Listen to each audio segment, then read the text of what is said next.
Good morning everybody. आज हम balance of payment adjustment के तहत एक्सपेंडिचर स्विचिंग पॉलिसी यानी डिवैल्यूएशन की पॉलिसी के तहत इलास्टिसिटी अप्रोच की चर्चा करेंगे। हिंदी में हम इसे व्यय बदलावकारी नीतियाँ अथवा अवमूल्यन की नीति कहते हैं और इसके तहत आज हम लोच विधि की चर्चा करेंगे। सबसे पहले हम यह समझने की कोशिश करते हैं कि एक्सपेंडिचर स्विचिंग पॉलिसी यानी जो अवमूल्यन की नीति है या डिवैल्यूएशन की जो नीति है उसका तात्पर्य क्या है। तो देखिए, a country devalues its currency in order to correct its BOP deficit disequilibrium. एक देश अपनी करेंसी को डिवैल्यू करता है ताकि उसके भुगतान शेष संतुलन में सुधार किया जा सके। और डिवैल्यूएशन का जो मतलब है, it means reduction in the external value of the countries currency unit undertaken by the government fiat और ऑफिशियली प्रोक्लेम्ड प्रोक्लेमेशन। एंड देखिए, डिवैल्यूएशन जो है वो एक तरह से करेंसी डेप्रिसिएशन है अंडरटेकन बाय गवर्नमेंट एक्शन। और market situation for foreign exchange plays an important and indirect role in prompting government to undertake such action. और nevertheless देखिए, devaluation is an official government action undertaken deliberately and legally। और जो है currency depreciation एक और term होता है, परंतु करेंसी डेप्रिसिएशन जो होता है वो जो है वो नेचुरल रिजल्ट होता है इम्बैलेंस बिटवीन डिमांड और सप्लाई ऑफ फॉरेन एक्सचेंज के। परंतु डिवैल्यूएशन क्या होता है, वो गवर्नमेंट एक्शन के द्वारा जो करेंसी डेप्रिसिएशन गवर्नमेंट एक्शन के द्वारा लाया जाता है उसे हम डिवैल्यूएशन कहते हैं। अब इफ़ेक्ट्स ऑफ डिवैल्यूएशन को जो स्टडी किया जाता है, जो एनालिसिस है इफ़ेक्ट्स ऑफ डिवैल्यूएशन के कि क्या प्रभाव पड़ता है अवमूल्यन का डेफिसिट इम्बैलेंस पे, तो उसको समझने के लिए हमको ये चीज़ समझना ज़रूरी है कि अवमूल्यन जो है devaluation causes not only changes in relative prices of exported and imported goods but it also causes income changes in the economy. और इसके कारण जो है एक नई अप्रोच डेवलप हुई है डिवैल्यूएशन का जो इफ़ेक्ट है डेफिसिट इम्बैलेंस पे उसको स्टडी करने के लिए, और उसको हम मैक्रो इकोनॉमिक अप्रोच बोलते हैं। तो there are two approaches to the study of effect of devaluation upon deficit imbalance. एक तो है इलास्टिसिटी अप्रोच यानी अवमूल्यन की नीति, जो कि अवमूल्यन करने के फलस्वरूप कीमत परिवर्तन क्या होता है और उसके फलस्वरूप जो है जो किस प्रकार से भुगतान शेष जो घाटा है उसको उसमें क्या प्रभाव उस पर उसका पड़ता है। और दूसरा है एब्जॉर्प्शन अप्रोच, जिसको हम अवशोषण की विधि कहते हैं। और एक तरह से जो अवशोषण की जो विधि है वो जो है एक तरह से इनकम चेंजेस को देखती है कि अवमूल्यन करने के फलस्वरूप देखिए जो there are many income changes also occur on the quantity demanded and supplied of foreign exchange. तो इन दोनों स्टडी में से सबसे पहले हम जो इलास्टिसिटी अप्रोच है जो कि प्राइस चेंजेस को स्टडी करती है और how does it bring about balance in the balance of payment, जो डेफिसिट इम्बैलेंस है उसको कैसे ये दूर किया जा सकता है उसको हम स्टडी करते हैं।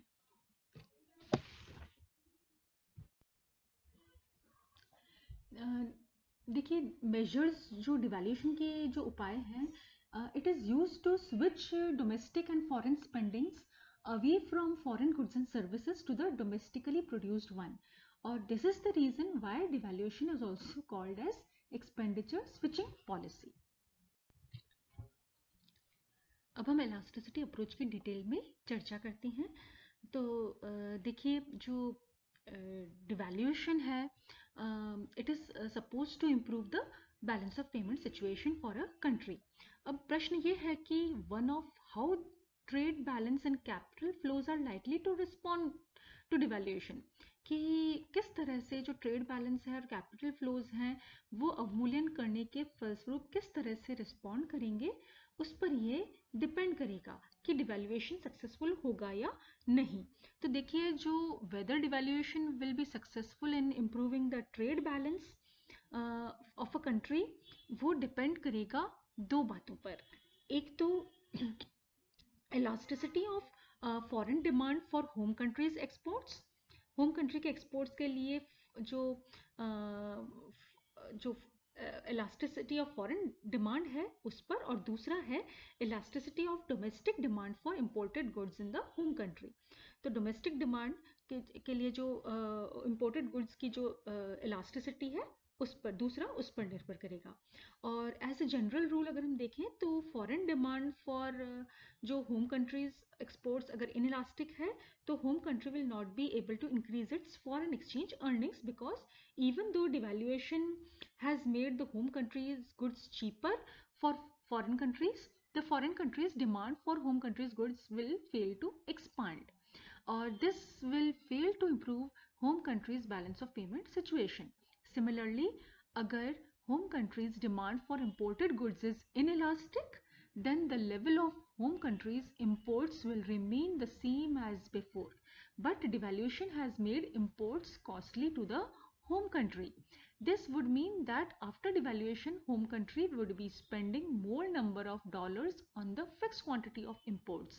और इसके फलस्वरूप क्या होगा? This will worsen the home country's balance of trade. If on the other hand, जो foreign demand है for home country's goods is sufficiently elastic with respect to price, and that home country's demand for imported goods is also sufficiently elastic with respect to price, then devaluation would improve home country's balance of payment situation. और इसको हम देखिए एक example से देख लेते हैं। इस पर्टिकुलरली जो डायग्राम भी दे रखे हैं यहाँ पर, कि मान लीजिए कंट्री जो है एक बैलेंस ऑफ पेमेंट सिचुएशन को इम्प्रूव करने के लिए जो है डिवैल्यूएशन करता है करेंसी का, और डिवैल्यूएशन करने के फलस्वरूप जो है the success of devaluation in reducing जो बीओपी डेफिसिट है, it will depend on the elasticity of import demand curve in the devaluing country. अगर देखिए import demand is inelastic, जैसा कि आप डायग्राम में देख सकते हैं, सेकेंड वाले डायग्राम में अगर inelastic है तो क्या होएगा? डिवैल्यूएशन फेल हो जाएगा। इफ इट इज इलास्टिक, जैसा कि फर्स्ट वाले उसमें है पार्ट में डायग्राम के, तो इट विल बी जो है डिवैल्यूएशन सक्सेसफुल हो जाएगा।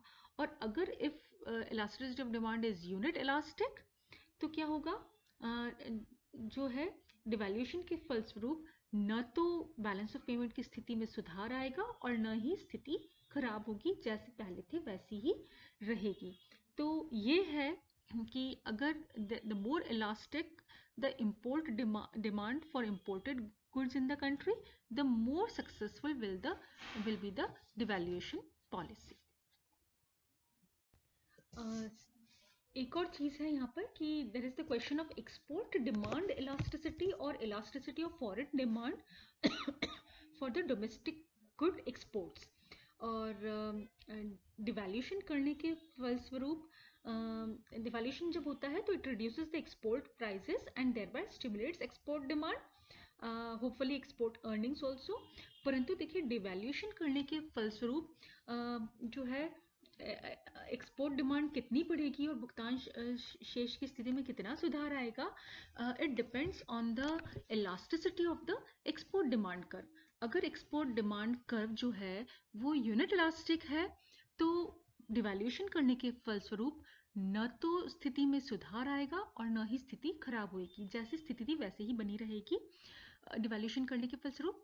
अगर export demand curve is inelastic तो डिवैल्यूएशन करने के फलस्वरूप जो है स्थिति और भी खराब हो जाएगी पहले की तुलना में। और अगर export demand curve is elastic then जो है डिवैल्यूएशन करने के फलस्वरूप जो कीमतें गिरेंगी उसके फलस्वरूप क्वांटिटी डिमांडेड में जो है बहुत ज़्यादा वृद्धि हो जाएगी और उसके फलस्वरूप क्या होंगे? एक्सपोर्ट्स बढ़ेंगे तो भुगतान शेष की स्थिति में भी सुधार आएगा। तो इन तीनों केसेस में आप देख सकते हैं कि लास्ट वाली जो केस है जिसमें इलास्टिक है export demand, only in that situation we can say that devaluation leads to improvement in the balance of payment deficit situation. Now, regarding devaluation policy, to sum up, we can say that the more elastic are the import and export demands, more successful will be the devaluation in terms of reducing a BOP deficit. And if the import and export demand elasticities are lower for a country, devaluation will fail to reduce a BOP deficit. In fact, it will increase the size of the deficit and worsen the balance of payment situation in the country. और इसके लिए जो है martial learner condition एक बनाई गई है कि डिवैल्यूशन करने के फलस्वरूप in order to predict the effects of devaluation on the balance of payment situation. Or what is Marshall Lerner condition? Marshall Lerner condition states that the success of devaluation in improving trade balance depends on the sum of elasticities of demand given infinite elasticities of supply. तो martial learner condition suggest करता है कि डिवैल्यूशन करने के फलस्वरूप जो भुगतान शेष की स्थिति है उसमें सुधार कब आएगा और कब नहीं आएगा. तो अगर if the sum of elasticity of demand for export and import is greater than 1 or it exceeds unity, devaluation would improve the trade balance. Yeah, that is it will reduce deficits. If the sum of the elasticities is equal to 1 or unity, devaluation would leave the trade balance unchanged. Or if the sum of those elasticities is less than 1, devaluation would result in worsening trade balance. That is, it would increase the size of deficits.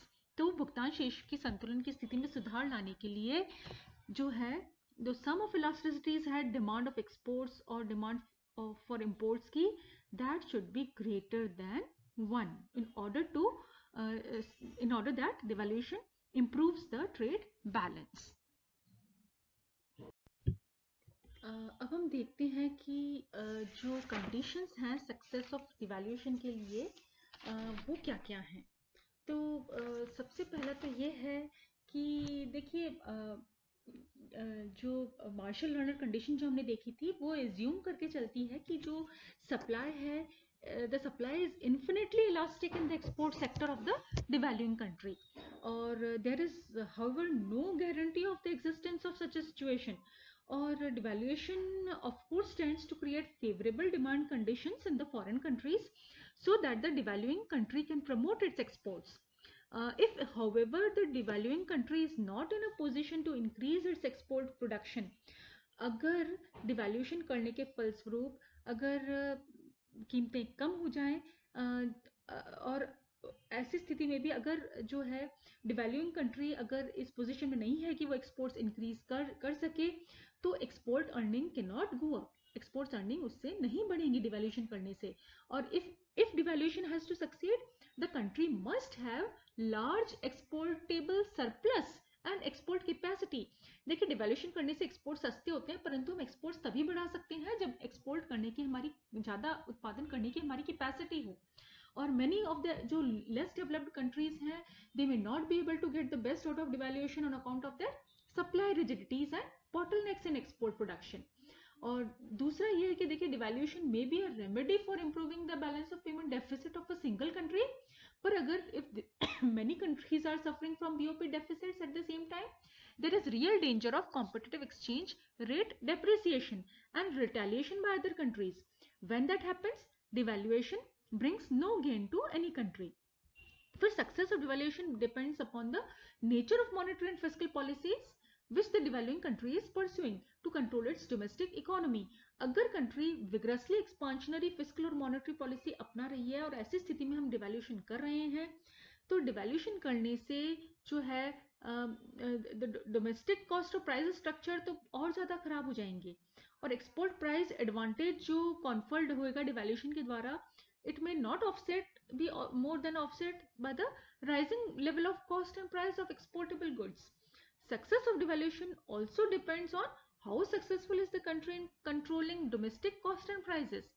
Devaluation cannot be successful in isolation.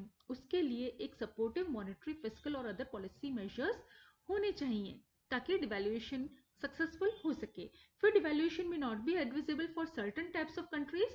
अगर devaluing country has a large column of foreign debt, बहुत भारी मात्रा में उसने foreign विदेशी ऋण ले रखा है तो it might come under heavy financial strain because devaluation increases the burden of foreign debt. विदेशी ऋण का जो है बर्डन बढ़ाता है डिवैल्यूएशन। और अगर if the country's imports are inelastic and made up of essential intermediate and capital goods, such a country would suffer due to devaluation because devaluation raises import prices and import bill. Or above all, devaluation can bring about only a temporary adjustment. A long-term BOP adjustment of more durable nature can be achieved only when the underlying forces causing disequilibrium are brought under control. तो ये सब था devaluation की policy के बारे में। और अब हम जो है एक और एक्सपेंडिचर स्विचिंग पॉलिसी देखेंगे, वो है डायरेक्ट कंट्रोल्स की, यानी सीधे नियंत्रण की। तो देखिए, भुगतान शेष असंतुलन के घाटे को ठीक करने के लिए जो व्यय बदलाव पर नीति का जो एक दूसरा तरीका है, वो है सीधे नियंत्रणों का प्रयोग करना और उसके द्वारा वस्तुओं के आयात में कमी लाना। ऐसी नीति निर्यातों के लिए घरेलू उत्पादन बढ़ाती है, आयात स्थानापन्न वस्तुओं के उत्पादन को प्रोत्साहन देती है। यह नीति उपभोक्ता को घरेलू वस्तुओं के स्थानापन्नों को खरीदने के लिए तथा घरेलू उत्पादकों को आयात स्थानापन्न उत्पादित करने के लिए प्रोत्साहित करती है। उत्पादकों को अपने व्यय निर्यात वस्तुओं की ओर बदलने की प्रेरणा देने के लिए सरकार उन्हें उत्पादन तथा निर्यात सब्सिडी दे सकती है। वह अवांछनीय अथवा महत्वहीन वस्तुओं पर भारी आयात शुल्क, कोटा नियत करके आदि उनके द्वारा उनके आयात कम कर सकती है। साथ ही वह आवश्यक वस्तुओं को बिना शुल्क अथवा कम शुल्क अथवा उन पर उदार कोटे द्वारा उनके आयात की स्वीकृति दे सकती है। उदाहरण के तौर पर सरकारी पूंजी जो वस्तुओं के निःशुल्क आयात की अनुमति दे सकती है, लेकिन विलासिता वस्तुओं पर भारी आयात शुल्क लगा सकती है। कुछ आवश्यक वस्तुओं के निश्चित मात्रा में आयात करने के लिए आयात कोटे निर्धारित किए जाते हैं तथा आयातकों को संबंधित अधिकारियों से लाइसेंस लेने पड़ते हैं, और इसको हम कमर्शियल कंट्रोल्स भी कहते हैं। और इन तरीकों से भुगतान शेष असंतुलन ठीक करने के लिए आयात को कम किया जाता है। फिर सरकार भी भुगतान शेष घाटा कम करने के लिए वित्तीय नियंत्रण, फाइनेंशियल कंट्रोल्स को भी अपनाती है। वे मुद्रा के उपयोग पर नियंत्रण द्वारा काम करते हैं। इन्हें घरेलू मुद्रा के उपयोग की स्वतंत्रता को कुछ उपयोगों पर नियंत्रण लगाकर, जैसे कि जो मल्टीपल एक्सचेंज रेट्स है, अथवा मुद्रा के कुछ उपयोगों को दूसरे से अधिक महंगा बनाकर रोका जाता है। ये कठोर विनिमय नियंत्रण उपाय हैं। विनिमय दरों के दोहरे उद्देश्य जो है, देखिए, वो आयात को रोकते हैं तथा विदेशी मुद्रा के विनियमन या रेगुलेशन उसका करते हैं। और इनमें मुद्रा अधिकारी द्वारा विदेशी मुद्रा के भुगतान तथा प्राप्ति पर पूर्ण नियंत्रण शामिल हो सकता है।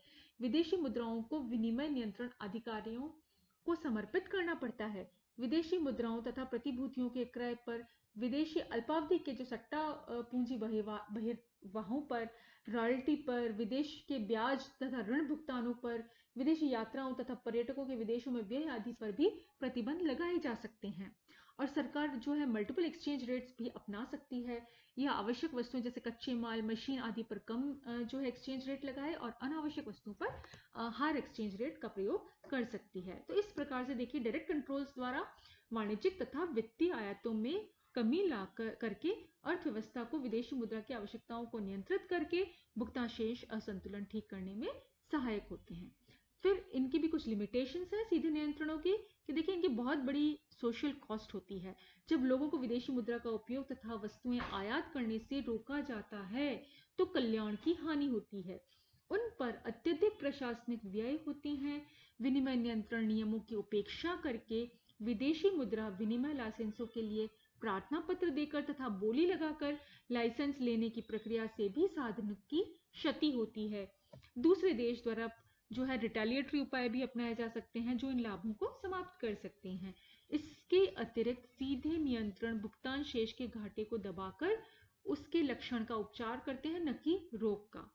जब घाटा पूंजी पलायन से है तो दबाव द्वारा दबाकर उसके लक्षण का उपचार कर देखिए, उसका मूल कारण तो ठीक नहीं किया जा सकता। तो देखिए, सीधे नियंत्रण केवल घाटे को ठीक करने की कार्रवाई करते हैं तथा मूल कारण को ठीक करने में असफल रहते हैं।